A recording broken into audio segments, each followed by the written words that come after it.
আমার ছেলে একদম ফিটফাট হয়ে রেডি হয়ে দাঁড়িয়ে আছে, দেখতে পাচ্ছেন।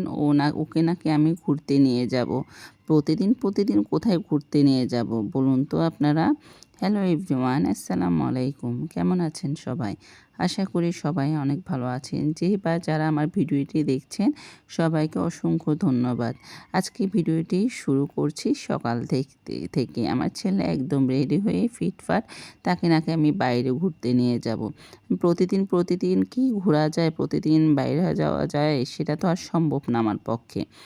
কেননা আমরা মধ্যবিত্ত, তাই আজকে ভাবছি ছেলেকে বাইরে নিয়ে যাব না, ওর পছন্দের খাবারটা খুবই ঝটপটভাবে রেডি করে দিই। তো যে ভাবা সে কাজ আমিও লেগে পড়লাম, ঝাঁপিয়ে পড়লাম কি রান্না করা যায় শর্টকাট নিয়মে। যেহেতু আমার হাতে ছিল আধা ঘন্টার সময়, আমি সকাল থেকে চিন্তা করছি বাচ্চাদেরকে নিয়ে বের হব না সেটা ভাবতে অর্ধেকটা সময় চলে গেল।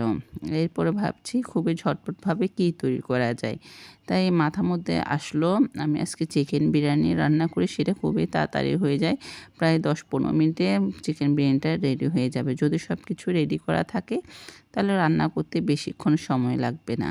বিশ্বাস করুন চিকেন বিরিয়ানিটা এতটাই মজা হয়েছে, মানে গরু মাংসের চেয়ে চিকেন বিরিয়ানিটা এখন কেন যেন আমার বেশি ভালো লাগে। তো একটু বাড়িয়ে রান্না করছি, পরের দিন সকালে যেন বাচ্চারা খেতে পারে, সেই জন্য একটু বেশি পরিমাণ রান্না করছি। আমার ছেলেমেয়ে দুজনে খুবই বিরিয়ানি পছন্দ করে, বিশেষ করে চিকেন বিরিয়ানি।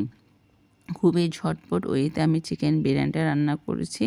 দেখতে পাচ্ছেন সব কিছু মশলা দিয়েছি। এখানে কিন্তু আমি নারকেল বাটা, বাদাম বাটা ছিল না, সেজন্য নারকেল বাটা দিলাম, সয়া সস, টমেটো সস, ধনিয়া, জিরার গুঁড়া, আদা আবার বাটা, রসুন বাটা, পরিমাণ মতো পেঁয়াজ কুচি দিয়ে আমি এটা আগে বেরেস্তা করে নিয়েছি। এরপরে গোটা মশলাগুলো দিয়ে চিকেনটা একটু হালকা ভাজা হয়ে গেলে এর মধ্যে কিন্তু আমি আদা বাটা, রসুন বাটা আর দিয়ে দিব নারকেল বাটা। সেটা দিয়ে একটু ভেজে তারপরে অন্য যে মাংসের মশলাটা সেটাও দিয়ে দিলাম।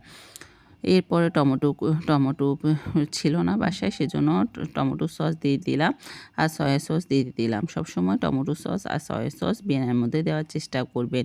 বিরিয়ানিটা যতটা দেখতে সুন্দর না, কিন্তু খেতে খুবই মজা হয়েছে।